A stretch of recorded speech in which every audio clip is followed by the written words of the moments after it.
welcome back to the Deep End. My name is Ariana Staten. We hope you've had a wonderful break and haven't given up on your New Year's resolutions. I've already broken mine of promising to never go back to my ex because here I am hosting another Deep End segment. Speaking of losing hope, welcome to winter quarter. For those of you experiencing your first winter in Evanston, if fall quarter is Disneyland as a child, winter quarter is Disneyland as a parent. You can't believe you're paying to be here, and you realize that you'll never feel that joy again. Being sad in winter quarter can often be a Northwestern punchline, but mental health is something students struggle with year-round. In this episode, we want to evaluate the effectiveness of Northwestern's primary mental health service, CAPS. As a warning to our viewers, we will be touching on sensitive topics, including depression, drug and alcohol abuse, and suicide. CAPS stands for Counseling and Psychological Services, which is not to be confused with Clap My Fat Ass with a Paddle Sailor Night, the sailing team's annual welcome week party. If you don't know what CAPS does, we'll break it down for you in our newest segment. The Deep End presents a metaphor so convoluted we ourselves barely understand it. Imagine you live in a small community that has a strange obsession with the consulting industry and the color purple. In this community, broccoli is one of the most effective treatments for hunger. Now imagine, it's cold, it's dark, and worst of all, it's only 2:49 p.m. You're lonely, tired, and now hungry. But good news, your community claims to have a bountiful supply of broccoli at the local supermarket. All you gotta do is call and arrange a time to stop by. This is a posh supermarket, appointment only. So you call the supermarket and inquire about their availability for you to pick up a few logs? Stalks of broccoli. They inform you that this will be a 2-week wait. A lot of people are hungry, and this is on a first-come, first-served basis. Fine, okay, you're hungry, but you can wait. Those few weeks go by, the hunger grows, and by the time your appointment comes around, you debate whether it's even worth rolling yourself out of bed. But huzzah, you are strong. Go get your broccoli, kid. Not so fast. You arrive at the supermarket to find out there is only one lonesome stalk of broccoli left, not nearly enough to satiate your hunger. So the manager directs you to a special broccoli tisserie in downtown Evanston. A referral, they call it. A referral? You're a supermarket. What happened to all the broccoli? Alas, you walk down Sheridan Road to the broccoli tisserie stock therapy. But hold up. The line is literally out the door? There can't possibly be enough broccoli to feed all these cold and tired souls. You wait your turn in line only to be told that you just missed the cutoff and how many patrons they can take. So what now? We don't know either. You go home, I guess? That's CAPS. If you didn't follow our metaphor there, CAPS is Northwestern's on-campus mental health service center. CAPS offers free short-term counseling and referrals, and many students find success with the center and its recommendations. However, for others, its effectiveness is hindered by long wait times and unsuccessful referrals. CAPS's fundamental flaw is that it currently does not have a sustainable long-term solution for addressing students' mental health needs. So I guess we can add this to the list of things Northwestern doesn't have long-term solutions for, such as building an actual new Norris instead of that mini model by the bathroom, getting rid of the skunks, and finding people to have sex with engineers. I think there may be a way to kill 2 birds with 1 stone. We know from other universities that more effective treatment options exist, but Northwestern has yet to adopt reforms, which is frustrating given that Morty Shapiro himself has said CAPS has unlimited financial resources. Outside of an alternate universe where Morty manages a Jimmy John's and he's replying to a customer who just asked, "What's your refill policy?" I can't think of a more exciting use of the word unlimited. So now we'll examine what exactly CAPS does and how that supposedly unlimited budget can be used to improve mental health services on campus. Let's dive in. CAPS is a popular punching bag for students, just like anyone who cares about anything is a popular punching bag for Sherman Ave. Fight back, cowards. However, some would argue that CAPS' services are fairly successful. In a survey conducted by the Deep End, 62.8% of students described positive experiences with CAPS. Compared to the new Star Wars, that's pretty good. Compared to Cats, that's fucking phenomenal. Although CAPS may be better than a movie about computer-animated human-cat hybrids, that's not a very high bar. A movie where the girl cats visibly have boobs? Did you think that would be sexy, cats? Have you ever seen a cat? If you must show us cat boobs, at least even it out with Jason Derulo's furry dick print. Feline phalluses aside, a mere majority of students having a positive experience is not enough when it comes to mental health needs. So what factors contribute to students' negative experiences with CAPS? Well, the wait times for an appointment can be up to 2 weeks long. Having to wait weeks for help can worsen existing issues, and mental health crises can sometimes be a matter of life and death. And the process of getting an appointment is about as convoluted as the plot of the Bible. Really, God? The person who rescues Moses just happens to be daughter of the Pharaoh? I was willing to suspend disbelief for the whole parting of the Red Sea thing, but that's just too far. According to CAPS's website, when you initially call in, you will usually schedule a brief phone consultation or triage appointment on the same day. Assignment to an ongoing therapist tends to happen about a week later, except during busy times of the year. The earlier in the year that you schedule with CAPS, the less likely it is that you will have to wait to see a therapist. CAPS's suggestion that students can control what time of year they need mental health support is fucking ridiculous. I guess CAPS really is a Northwestern institution. You can't get in unless you apply early. We tracked the CAPS waitlist this fall and found in-person appointments were available less than half the time. And even the phone appointments were typically 2 weeks away, if available at all. The length of CAPS's waiting list is really hurting the students' ability to come to counseling. Why was there a paragraph break there? Currently, CAPS is set up for short-term treatment. You might be wondering, short-term treatment for mental health? Is that like taking medium breaths instead of deep breaths? Or instead of antidepressants, moderate center-left depressants? I mean, I'm against depressant, but he is great for the economy. Short-term treatment means CAPS can only provide students with a few sessions in-house and then refer them out for long-term therapy if needed. Each CAPS counselor is able to offer long-term treatment to only 2 students per year. Given that the student-to-staff ratio is 845 to 1, only 0.2% of students are able to receive long-term care in-house. You're just as likely to get long-term treatment as CAPS as you are to have 11 fingers or toes. You're twice as likely to be a 40-year-old virgin and 10 times more likely to be 2% milk. CAPS used to limit students to only 12 counseling sessions throughout their time at Northwestern. After a student committed suicide in 2016, that limit was lifted. According to CAPS, lifting the limit served not to implement long-term counseling, but to remove students' perceived obstacle of having only 12 sessions. So even though there is no official limit, students are still typically referred out in fewer than 8 sessions, if they're even taken on at all. Northwestern should remove its session limit, not just in name but in practice, because we all know the only sessions limit we need at Northwestern is this one. In our survey, we asked students why they reached out to CAPS, and they overwhelmingly indicated a desire for long-term treatment. One student said, quote, "I wish I could have kept seeing my therapist. It was really hard to start over, but I know CAPS is meant to be short-term." Hey, CAPS, do you have some commitment issues you want to talk about? And people really like spending time with you, so why do you have so much trouble committing to something long-term? Are you scared of being vulnerable? Is it something from your childhood? Let's talk about it, CAPS, when I see you in 2 weeks. For 30 years, the university actually did offer long-term treatment through the Women's Center. Wait. Sorry? What's the Women's Center? I'm pretty sure it's a good thing, but it sounds like the name of the abandoned gymnasium where all the handmaids were kept in The Handmaid's Tale. Anyway, in 2016, the Office of the Provost announced to students that the Women's Center would no longer provide long-term counseling, claiming that the change was meant to consolidate counseling in one place on campus. That sort of feels like consolidating every STEM subject into one building. I mean, imagine how sad that would be. So for the many Northwestern students who do need long-term counseling, the only way to get you the help you need is through a CAPS referral, where CAPS connects you to an outside therapist who you can see long-term. However, for many students on our campus, going to an outside therapist is not a viable option, either for financial or other situational reasons. CAPS does provide financial support and services to students who cannot afford external help, according to CAPS Executive Director John Dunkel. And according to Urban Dictionary, to dunkel is the act of defecating in someone else's pre-workout supplement. John, if you're watching, we're sorry. Despite this aid, based on our interviews, many feel CAPS doesn't do a thorough job finding students reliable, affordable therapists, and many students are unaware that CAPS even offers financial assistance. Even if you're able to get an appointment with CAPS, that appointment leads to a referral, and you can afford to see an outside therapist. There's no guarantee it leads to a long-term solution. One Weinberg sophomore shared that CAPS gave her a list of 6 therapists who took her insurance. She called each of them, and none had any availability. CAPS is supposed to be passing the baton, but instead CAPS is leaving the baton alone on the front steps of Bob like it's his drunk friend that forgot his wild card. Again.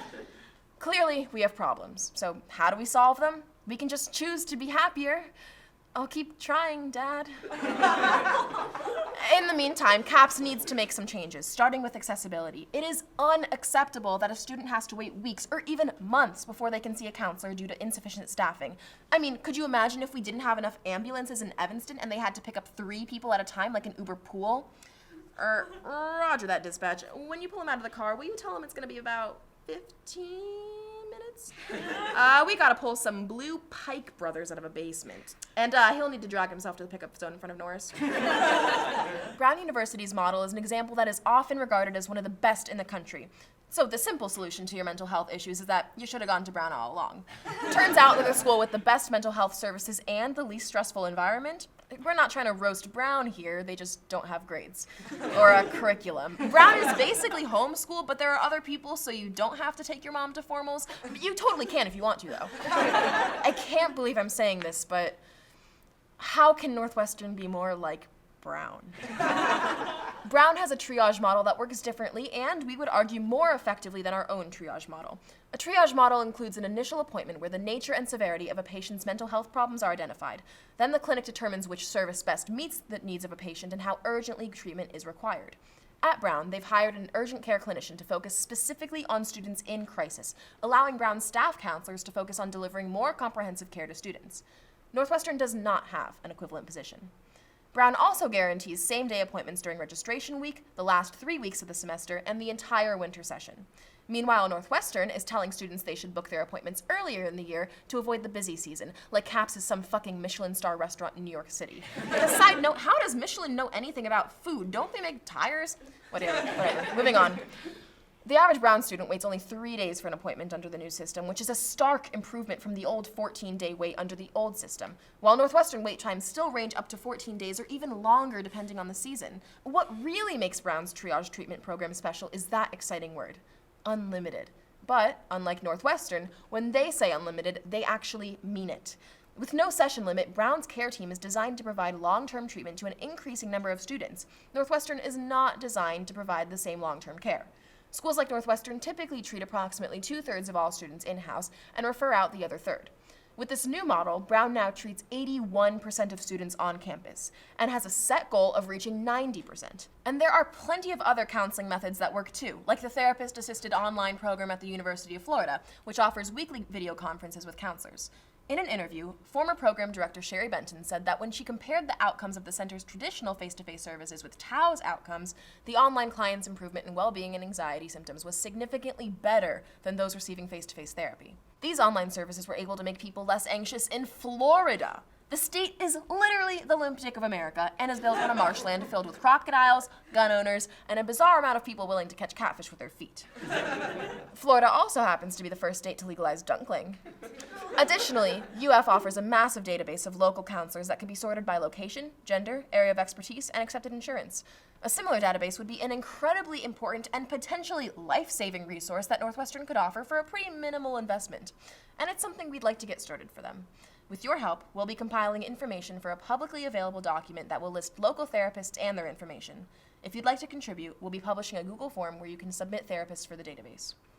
This fall, UCLA offered all incoming students a free online screening for depression. More than 2,700 students opted into that program, and counselors followed up with more than 250 students at risk for severe depression, exhibiting manic behavior, or having suicidal thoughts. Whereas one Northwestern student reported that CAPS never once followed up after they had received a call from her friends about her concerning suicidal actions. For those technically challenged boomers out there, another potential solution would be to increase the number of CAPS counselors available to students. USC increased their counseling staff by 50% after several student deaths last semester due to suicide and overdose. So we've covered a lot, but let's conclude by talking about the number 9. You know, the number that 7 murdered in cold blood and then proceeded to cannibalize. And 6, the only one who saw the grisly deed, is now in witness protection. She's adjusting to her new life as a member of the mid-20s. There are 2 important ways to think about the number 9 as it relates to Northwestern. 9 happens to be Northwestern's ranking on the current U.S. News list of best national universities, but there's another number 9 that matters, one that we would argue is far more important. Over the last 6 years, 9 Northwestern students have committed suicide. This brings us to an important question. What is Northwestern really trying to achieve as a university? Which number 9 says more about our students and our school's culture? Which number 9 does Northwestern care more about moving closer to zero? Is the administration prioritizing offering the best possible experience to its students, or does Northwestern care more about investing in its reputation? We would argue that the university has consistently prioritized prestige above student health. Northwestern should invest in reforms that would allow CAPS to offer long-term treatment to students who need it, whether that be through a triage model with truly unlimited long-term support, a better online resource, or more counselors. Despite repeated tragedies, the student-to-counselor ratio at Northwestern is still 845 to 1. It's harder to find a therapist at Northwestern than it is to find Nemo. And that movie is only an hour and 45 minutes.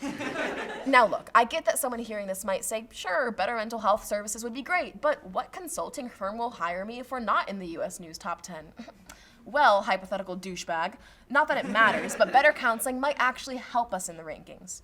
In a national survey of college students, 71% responded positively when asked if counseling services help their academic performance. Just imagine what our students could accomplish if they were able to engage more fully in their college experience. What if Northwestern put itself at the forefront of this crisis and made a pledge to funding a long-term mental health solution for students? What if they dedicated hundreds of millions of dollars in resources to help students battling mental illness in a way that no university had ever done before? And yeah, I know that all of this may seem overly optimistic, but it shouldn't, because Northwestern just made this exact investment on a life-size replica of the island from Wii Sports Resort.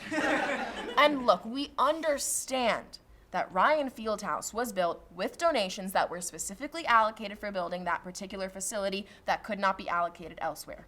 I get it. Athletes are students too, and they're an important part of our community.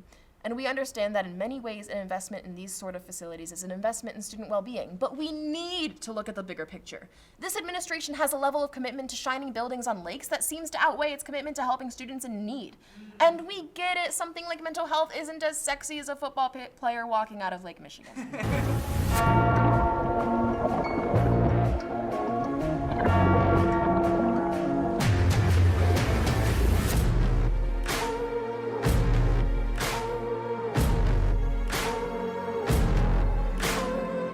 Okay, to be fair, that was pretty fucking cool. So maybe, if we wanted Northwestern to invest in mental health the way we invest in a football team, or to draw donations to something we need rather than something we want, we need to market CAPS like this.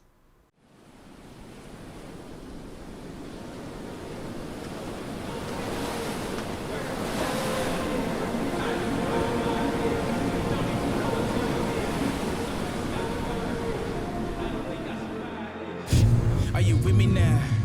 Said, are you with me now? Are we underfunded? Yes. Are there only 12 of us? Yes. Are there 8,000 of them? Yes. But that's not going to stop us. We're going to go out there, and we're going to cure some people. Although cure is an outdated term, it does not properly take into account the complexities of suffering a mental illness. Now we're going to stick to the playbook. We've got cognitive behavioral therapy. We've got writing things on notepads. But most importantly, ask people, how does that make you feel?